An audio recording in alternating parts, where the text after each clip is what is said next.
Nous lisons ce matin dans l'évangile de Matthieu, chapitre 6, les versets 5 à 13. Quand vous priez, vous ne serez pas comme les hypocrites. Ils aiment à prier debout dans les synagogues et au coin des grandes rues pour que tout le monde les voie. Je vous le déclare, c'est la vérité, ils ont déjà leur récompense. Mais toi, lorsque tu veux prier, entre dans ta chambre, à l'écart. Ferme la porte pour prier ton Père qui est là, dans cet endroit secret. Et ton Père qui voit ce que tu fais en secret te récompensera. Quand vous priez, ne répétez pas sans fin les mêmes choses comme les païens. Ils pensent qu'ils sont exaucés en multipliant les paroles. Ne les imitez pas, car votre Père sait de quoi vous avez besoin avant même que vous le lui demandiez. Vous donc, priez ainsi. Notre Père qui est dans les cieux, que chacun reconnaisse qui tu es. Que ton règne vienne. Que ta volonté soit faite sur la terre comme dans les cieux. Donne-nous aujourd'hui le pain dont nous avons besoin. Pardonne-nous nos torts comme nous pardonnons nous aussi à ceux qui nous ont fait du tort. Et ne nous laisse pas entrer dans l'épreuve, mais délivre-nous du mauvais.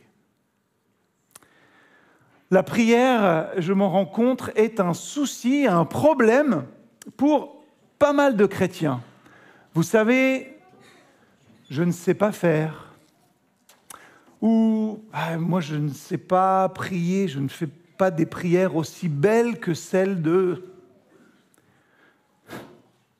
Je ne vais pas m'embêter à aller écouter des gens faire des longues prières, assis en cercle sur une chaise inconfortable, parfois même en petit groupe.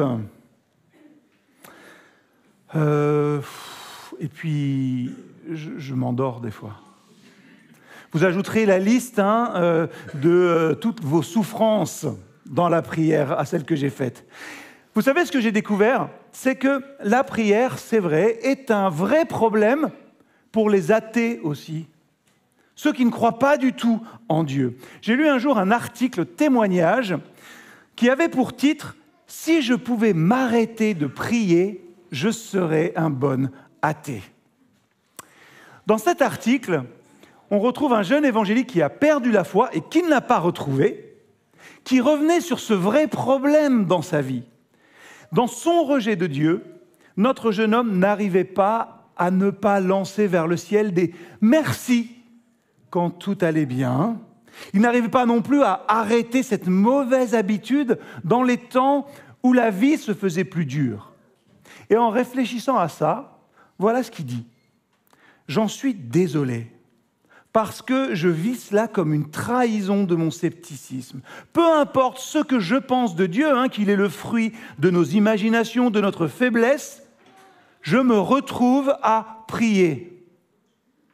À prier pour mon confort, à prier pour un choix, à prier pour la paix, à prier comme une sorte de croyant, en fait. » Je ne sais pas si vous avez remarqué, mais le fait est que quand vous avez pris l'habitude de parler avec quelqu'un, c'est difficile d'arrêter. Et du coup, il y a une petite question qui me taraude ce matin. Peut-être devrions-nous prier comme un ou une athée finalement ? Ok, je vous provoque un petit peu ce matin. Mais dans ce petit témoignage que j'ai mentionné devant vous, on a simplement l'exemple de quelqu'un qui se pose finalement très peu de questions, aucune question au moment de parler à Dieu. Il ne se dit pas « je ne sais pas faire ». Il ne se dit pas « mes prières sont moins belles que celles d'une telle ou d'un tel ». Sa conversation finalement avec Dieu n'intervient pas à un moment précis, mais elle naît des circonstances de la vie. Elle naît des circonstances de sa vie. Peu importe que la prière soit longue ou soit courte, peu importe qu'elle soit bien formulée ou pas, qu'il soit dans le calme de sa chambre peut-être ou dans le tumulte d'un bus, simplement radical. C'est le titre de notre série. Et pour vivre de manière radicale notre foi, il nous faut être présent. Si vous vous souvenez, vous avez vu ça avec Gemma. Déterminé, on l'a vu avec Jean-Pierre, et confiant. Ça, c'est ce qu'on va voir ce matin. Si, évidemment, on peut prendre tous ces adjectifs en relation avec soi-même, avec les autres, avec notre vie de foi, le texte nous invite finalement ce matin à les vivre aussi et surtout en relation avec Dieu. Je dois être présent, déterminé et confiant pour vivre une relation avec ce Dieu qui transforme radicalement mon existence. Jésus nous appelle à être radical dans notre relation avec lui, et pour ce faire, il nous dit pas tu feras ci, ça ou ça, il nous apprend à prier. Je vais me confesser devant vous ce matin.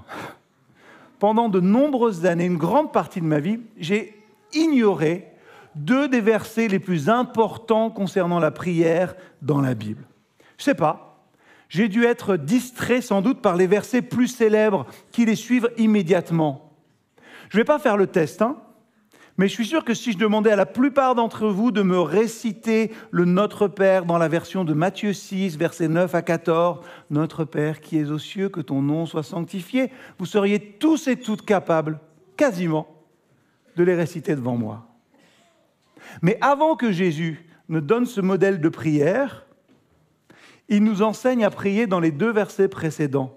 Et je ne sais pas, peut-être que 2000 ans de tradition et de répétition accumulée des versets 9 à 14 ont assombri les principes exprimés juste avant par le Christ. En priant, ne multipliez pas les paroles. Comme les membres des autres peuples, ils s'imaginent en effet qu'à force de paroles, ils seront exaucés. Ne les imitez pas, car votre Père sait de quoi vous avez besoin avant que vous ne lui demandiez. Elle est difficile à entendre, cette parole. Elle est radicale parce que, là encore, Jésus nous met en garde, finalement, contre nos instincts tout naturels. Je ne sais pas prier. Je ne fais pas de belles prières comme un tel ou une telle.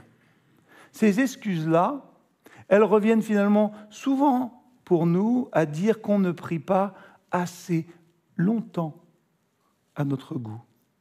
Que nous ne sommes pas capables de faire de longues et de belles phrases, comme si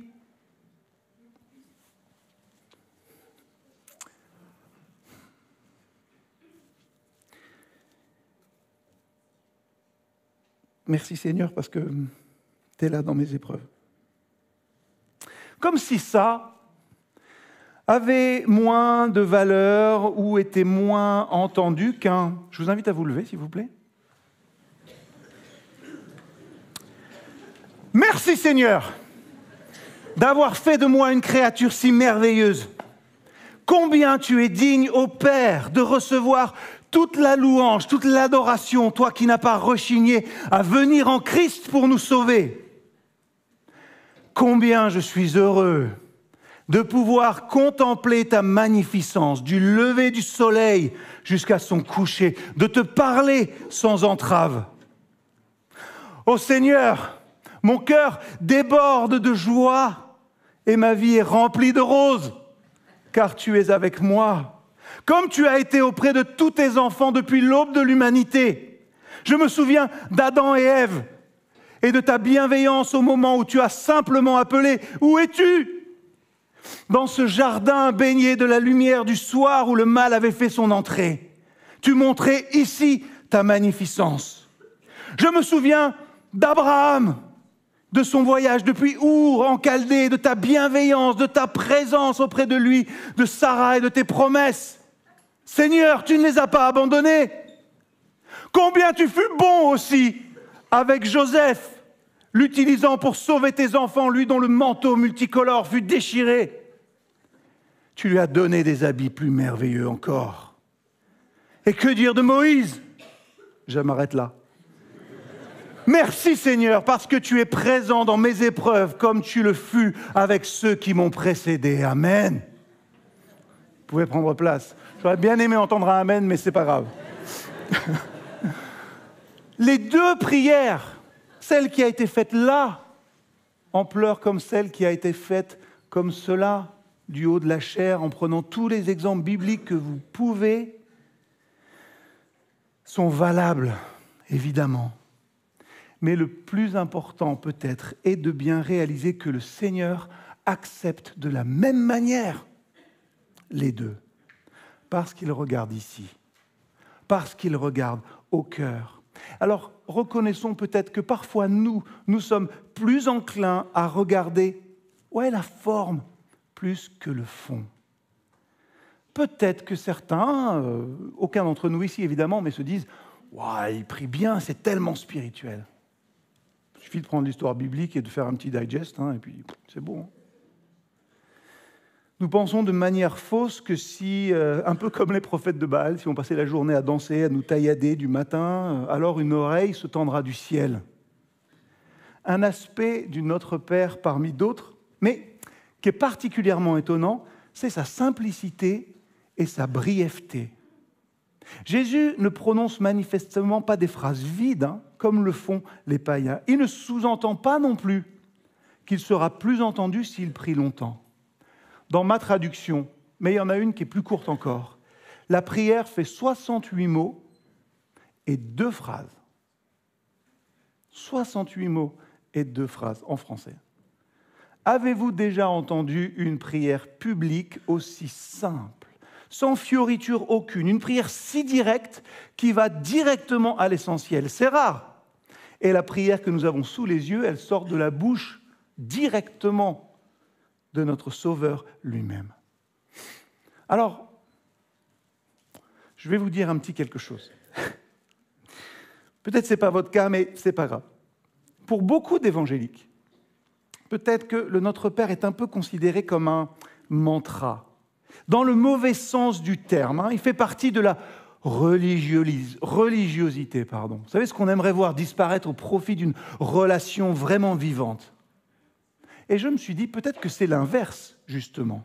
Peut-être que nos prières à rallonge pointent douloureusement le fait que nous n'avons pas, malgré tous nos efforts, la remarquable liberté à laquelle Jésus nous invite avec cette prière, où on ne la connaît pas vraiment, la liberté immense à laquelle nous invite le Père. Pensez 2 minutes à votre relation, peut-être avec votre meilleur ami, avec votre époux ou votre épouse, avec vos frères et sœurs, peut-être. Un des signes d'une véritable relation d'amour, d'attention les uns envers les autres, est le peu de mots qu'il suffit pour nous comprendre. Parfois, on n'en a même pas besoin. Quand ça va bien, et quand les temps aussi sont difficiles. La liberté de prier est un privilège immense. Cette prière, cette liberté est aussi le signe que nous sommes enfants du Père, que notre foi a radicalement changé notre existence et notre spiritualité aussi. Quand nous prions, et notez que Jésus dit « quand » et pas « si ». Quand nous prions, nous venons à la rencontre d'un Dieu qui est déjà venu vers nous.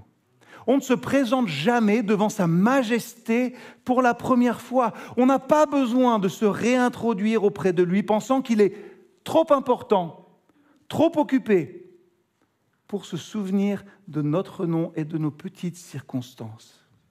La prière n'est pas une conversation que nous commençons, mais une réponse au Dieu qui parle en premier, au Dieu qui appelle d'abord et qui nous réclame comme le sien après qu'il ait tout créé, avant même que nous ne trouvions la foi et nous retournions à lui.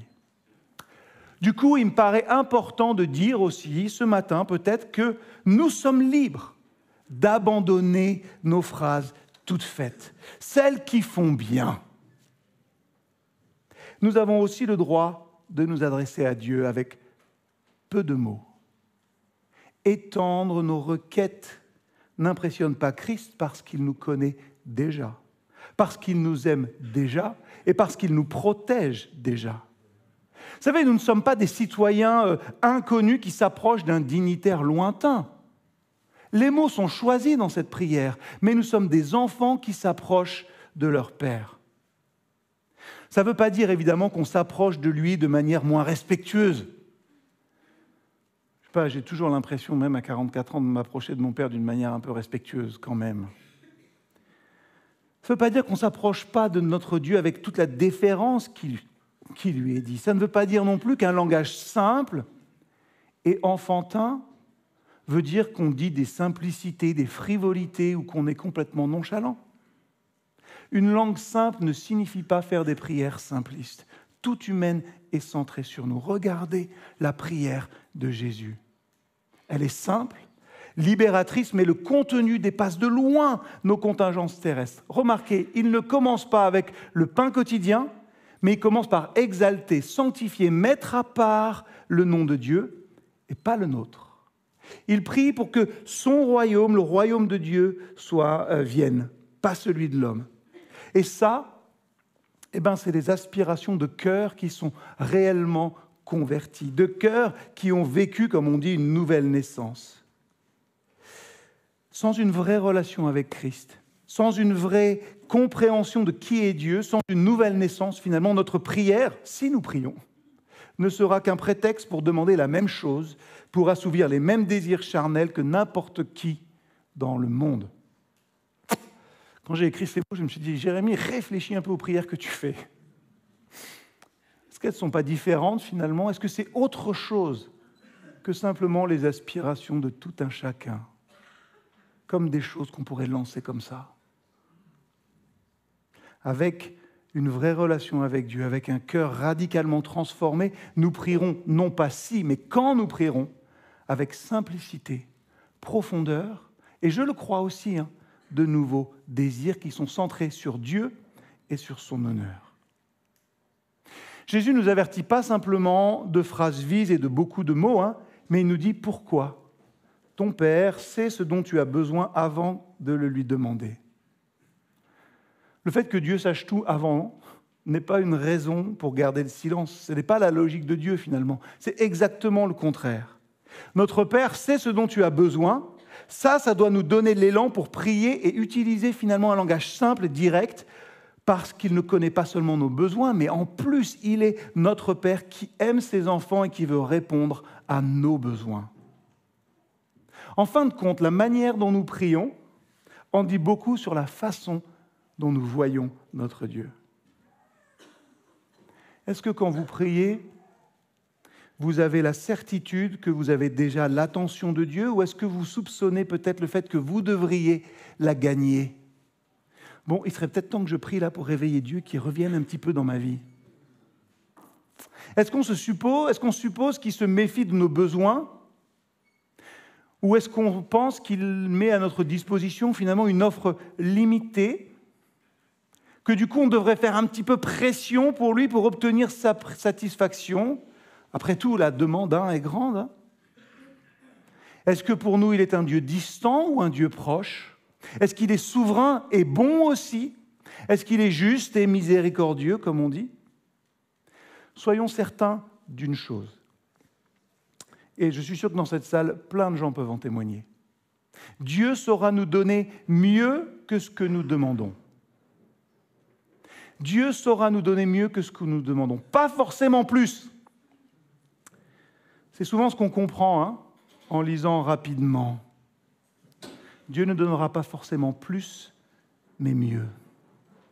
Ça doit être chevillé là. Ça doit être une certitude dans notre vie. Et en tant que chrétiens, nous prions comme des hommes et comme des femmes qui ont été libérés de prier comme le monde fait. Et vous savez, à l'époque de Jésus, il semblait que les Grecs et les Romains devaient donner toute la liste du pédigré de leur divinité avant de s'adresser à eux pour attirer leur attention. Nous prions comme des gens qui ont d'abord entendu l'appel de Dieu dans sa parole. Nous prions comme des gens qui ont embrassé le don et la grâce qu'il nous fait en la personne de Christ.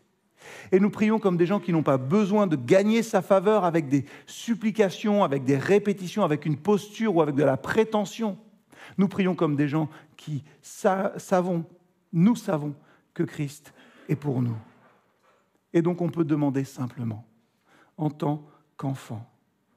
Nous pouvons demander profondément, radicalement avec nos cœurs nouveaux, formés par son esprit et pas simplement avec les choses de la terre, pas forcément avec les circonstances de la vie. On peut demander humblement et avec confiance, en sachant que notre Père connaît nos besoins. Il les connaît encore mieux que nous et qu'il est encore plus enclin à les satisfaire d'une manière plus profonde et plus durable encore que ce que l'on imagine. Du coup, je suis désolé, mais ma première question ce matin ne tient absolument plus. Non, nous ne pouvons pas prier comme des athées. Mais nous pouvons prier avec la conscience de ce que je viens de dire.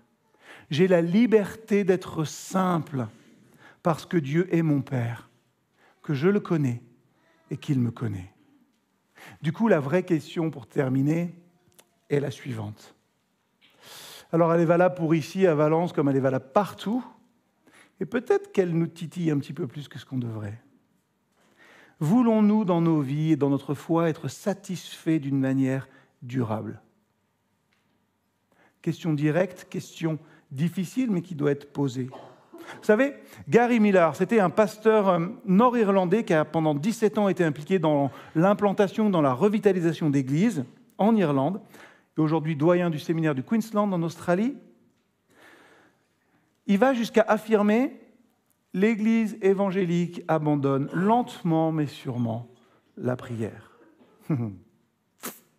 Déclaration choquante, mais si on la compare avec les données chiffrées des réunions de prière de par le monde, on peut peut-être être d'accord avec lui. Pourquoi est-ce que les évangéliques, pourquoi est-ce que nous abandonnons la prière ? Alors, Miller suggère deux choses. Il dit que, un, c'est parce que la vie est facile pour la plupart des évangéliques, peut-être trop facile. Certains d'entre nous n'ont pas le désespoir que la plupart des chrétiens ont éprouvé tout au long de l'histoire de l'Église. Or, le désespoir conduit à la prière. Alors, ok, moi non plus, mais vous peut-être, je l'espère, vous n'êtes pas désespérés. Donc, il dit une deuxième chose. Il dit, nous sommes également incroyablement distraits et occupés. Ah, ça peut-être que ça nous parle plus. Distraits et occupés. Et la distraction et l'occupation sont les deux ennemis de la prière. Abandonner la prière n'est pas seulement un signe de faiblesse, évangélique si on veut, mais je ne suis pas sûr qu'on soit les seuls, mais c'est désobéir aussi. Jésus n'a pas simplement enseigné à ses disciples à prier, il nous a commandé de prier. Et je pense pour ma part peut-être qu'il y a une autre raison au fait que tant de chrétiens ne prient pas. Et j'ai essayé de régler un petit peu la question ce matin. C'est parce que beaucoup trop de chrétiens se disent « je ne sais pas prier ». Ce que j'essaye de changer ce matin. Et dans la prière de notre Seigneur, il nous enseigne comment le faire. Est-ce que vous connaissez Martin Luther ? Ouais, ça va. C'est le grand réformateur. Il a cloué ses thèses là, les 95 à Wittenberg en 1517, qui a amené la réforme de l'Église. Ce dont on se souvient peut-être un petit peu moins, c'est le cas souvent avec ces figures mythiques, c'est que c'était aussi un homme, et que comme tout homme, il avait besoin parfois d'aller chez le barbier. Vous savez, de se faire une petite coupe, comme ça. Et le barbier de Luther, Peter Beskendorf, a une fois demandé à Luther des conseils sur la façon de prier. Peut-être qu'il n'aurait pas dû demander ça à Luther. Et Luther lui a offert ce conseil incroyablement utile. Écoute, en tant que bon et diligent barbier, vous devez garder vos pensées, vos sens et vos yeux précisément sur les cheveux, les ciseaux ou le rasoir, et ne pas oublier où vous avez déjà coupé ou rasé. Car si vous parlez beaucoup, si vous êtes distrait par quelque chose d'autre, vous pourriez bien couper le nez, la bouche ou même la gorge de quelqu'un. On voit immédiatement où Luther veut en venir. Nous devons apprendre à prier et résister aux distractions dans la prière. Et c'est aussi pour ça que nous prions la prière du Seigneur. C'est aussi pour ça qu'elle est précieuse. Vous savez, cette prière que le Seigneur nous a enseignée, elle prend 20 secondes à lire à haute voix, mais il faut une vie entière pour apprendre à vivre selon ses préceptes. Être radical, c'est pas bien compliqué. C'est être fidèle, présent, déterminé et confiant. Et vous pouvez donner ces objectifs aussi à votre vie de prière. Et ça fera une différence. Soyez fidèles, présents, déterminés et confiants. Cette courte prière que j'ai simplement lue avec vous ce matin bouleverse le monde. Elle bouleverse notre vision de celui-ci, elle renverse l'ordre naturel des choses pour nous. Elle bouleverse notre vision de notre vie. Et j'espère qu'elle continuera à bouleverser notre vision de notre prière. Ce matin, je vous lance un défi. Oui, que nos prières soient radicales aussi. Nous avons besoin, beaucoup à apprendre sur la prière, et la prière du Seigneur est peut-être le bon endroit pour commencer. C'est intéressant qu'il ait placé ça au milieu de ce sermon sur la montagne. Alors, apprenons à prier. Apprenons à mener une vie simplement radicale, enseignée par Christ. Et dans notre série, c'est peut-être ce mot-là que je préfère. Plutôt que radical, c'est ce simplement, ce renversement des choses.